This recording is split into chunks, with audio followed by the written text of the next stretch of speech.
Hello everyone, कसे आहात सगळे? आय होप तुम्ही सगळेजण चांगले असतील. तर स्वागत आहे तुमचं माझ्या अजून एक नवीन व्हिडिओमध्ये.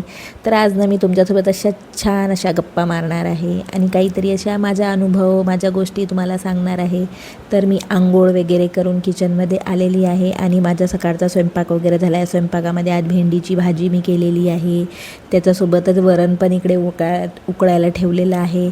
पोळ्यासुद्धा झाल्या आणि भात पण केलेला आहे. मुलं जेवण वगैरे करून शाळा कॉलेजला निघून गेले आणि इकडे नाही का म्हणजे बाहेर आमच्या इकडे नवीन रोड झालेला होता ना, तर आमच्या बाजूने थोडासा गड्डा पडला होता. तर तिथेच थोडंसं मटेरियल वगैरे थोडं टाकून घेतलं आणि ते व्यवस्थित करत होते.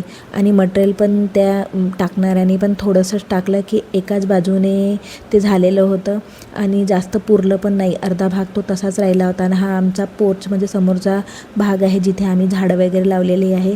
सध्या ते 1-1.5 वर्षाचे झाडं आहे. फळांची झाडं लावलेले आहे, आंबा, चिकू आणि अंजीर वगैरे अशी झाडं लावलेले आहे. की कसं वाटत आहे माझं गार्डन ते नक्की सांगा. तर असं मस्त आम्ही छान झाडं वगैरे लावलेले आहे. आणि त्यानंतर मग मी घरात वगैरे आली आणि माझी पूजा वगैरे राहिली होती. त्यासाठीच मी सगळं देवाचं पूजेचं सामान वगैरे काढून ठेवलेलं आहे. हा पाट काढून ठेवलेला आहे. हा पाट नाही का माझ्या मैत्रिणीने मला दिलेला होता, म्हणजे गिफ्ट म्हणून. ती अयोध्येला गेली होती ना, तर तेव्हा तिने दिला होता मला. तर खूप छान आहे. मला बसायला वगैरे खूप इजी जाते, बसायला पूजा वगैरे करायला खूप छान वाटते. आणि इकडे मी नाही का म्हणजे 2-3 दिवस झाले होते पूजा नव्हती केली मी, तर देवाचे भांडे वगैरे पण खराब झाले होते, तर ते घासायला काढून घेत आहे. कारण की आता मी म्हणजे भांडे आपण जेव्हा घासत नाही तर खूप बेकार होऊन जाते. आणि त्यानंतर आमच्या इथं बोरचं पाणी आहे, तर त्यांनी भांडे वगैरे खूपच बेकार होऊन जाते. म्हणून मी नाही का आता सगळे भांडे वगैरे काढून घेते आणि घासायला घेते. मला भांडे घासायला पण खूप वेळ लागतो आणि आरामशीर घासते. तसे मी जास्त भांडे नाही काढलेले आहे, एवढेच भांडे आहे. आणि मी भांडे नाही का आज हे भैया पावडर आहे आमच्या इकडे मिळते, पितांबरी पण मिळते, पण भैया पावडरने ना भांडे खूप छान निघते. आणि त्याने की नाही आपले हात वगैरे नखं वगैरे असे काळे पण होत नाही, खूप छान वाटते. आणि मग तुम्हाला एक गोष्ट मला असं म्हणजे शेअर करावं वाटतं की माझ्या मनातली गोष्ट आहे. तर ना म्हणजे कसं झालं आहे ना, आता ना म्हणजे किती वेळा म्हणजे मला हे ऐकायला भेटते की तू आता पहिल्यासारखी नाही राहिली. पण मला त्यांना असं वाटते की तुम्हाला कसं माहिती की मी पहिल्यासारखी नाही राहिली?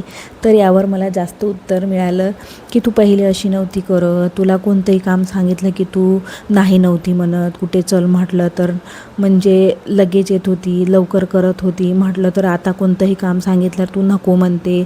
पहिले तू अशी नव्हती करत, तू कधी कोणत्या गोष्टीचा राग नव्हती मानत, उलट उत्तर नव्हती देत, नेहमी हसरा चेहरा राहत होता तुझा. म्हणजे तुला कोणी काही म्हटलं तर तू लगेच ऐकत होती. म्हणजे जेव्हा मी त्यांच्यासोबत चांगली राहत होती, चांगलं बोलत होती, ऐकत होती, तर मी चांगली होती.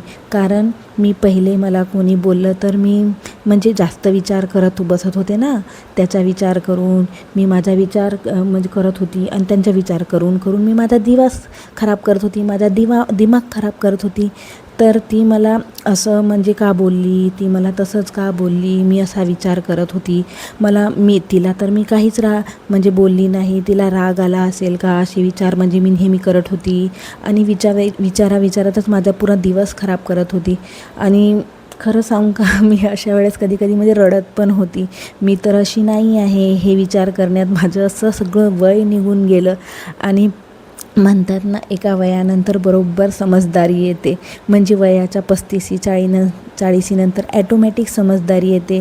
म्हणजे त्याच्या अगोदर तर आपण फक्त एका कठपुतलीसारखी लोकांच्या म्हणजे कामामध्ये हो म्हणतो, कोणी काही बोललं की लगेच हो म्हणतो. आता जर आपण त्यांचं ऐकलं नाही, आपण कितीही 100 काम चांगले केले आणि एक काम जर वाईट केलं किंवा कोणत्या गोष्टीला नाही बोललो की आपण लगेच वाईट होत असतो.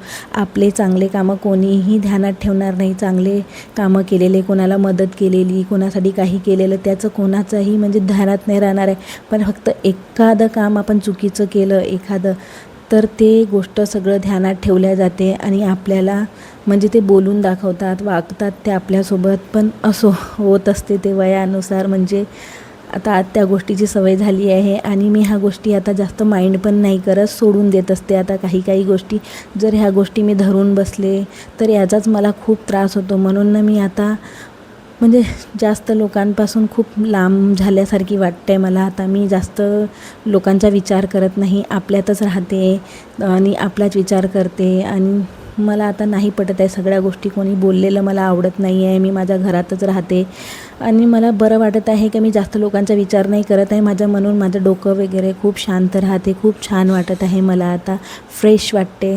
तर इकडे ना माझी देवपूजा वगैरे झालेली आहे. मस्त देव वगैरे धुवून घेतले आणि आज फुलं पण नव्हते. 2-3 दिवस झाले पाण्याने पण फुलं मार्केटला छान नाही येत आहे. फुलं आणले तर अशी खराब आणि पाणी लागलेलं फुलं वगैरे असते ना, त्यामुळे नाही का असे म्हणजे खूप फुलं वगैरे असे खराब येत आहे. तर असे फक्त हार आणलेला होता साईबाबासाठी. मोठा फोटो आहे आमच्या घरी साईबाबाचा, त्याच्यासाठी. तर त्याच्यासोबतच म्हणजे हे फुलं वगैरे आलेले होते. तर ते 2-3 फुलं मी वाहून दिलेले आहे. माझी पूजा वगैरे झाली, छान मस्त पूजा झाली माझी. की मी पोथी वगैरे वाचत असते, म्हणजे साईबाबाची सच्चरित्र हे मी रोज वाचते. त्याने मला की नाही खूप छान वाटते आणि आधीपासून साईबाबा माझ्यासोबत आहे असं मला वाटते नेहमी. आणि आहेच ते माझ्यासोबत. माझ्या नेहमी मी जे काही त्यांना सांगते, शेअर करते, ते खरंच माझ्यासोबत ऐकतात, ते माझं करतात. मी पोथी वगैरे वाचून वगैरे झाल्यावर माझी म्हणजे मी माळ वगैरे पण करत असते. पण एवढ्यात ना माझी 1 महिना झालेला आहे, माझी माळ जी जप करत होती मी, ती ॲटोमॅटिक तुटलेली आहे. माहीत नाही, ॲटोमॅटिकच म्हणजे मी अशी लटकवून ठेवलेली होती.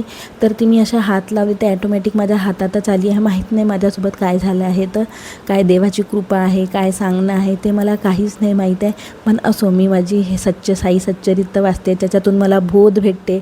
असं वाटते मला माझे बाबा, माझे साईबाबा माझ्यासोबत बोलत आहे, मला उपदेश देत आहे, काहीतरी गोष्टी मला असं सांगितल्यासारखं होत आहे. मी ते सगळं झाल्यानंतर धूपबत्ती म्हणजे फुलवात वगैरे पेटवून माझी आरती वगैरे छान अशी करून घेते. मला खूप, माझ्या मनाला खूप शांती मिळते.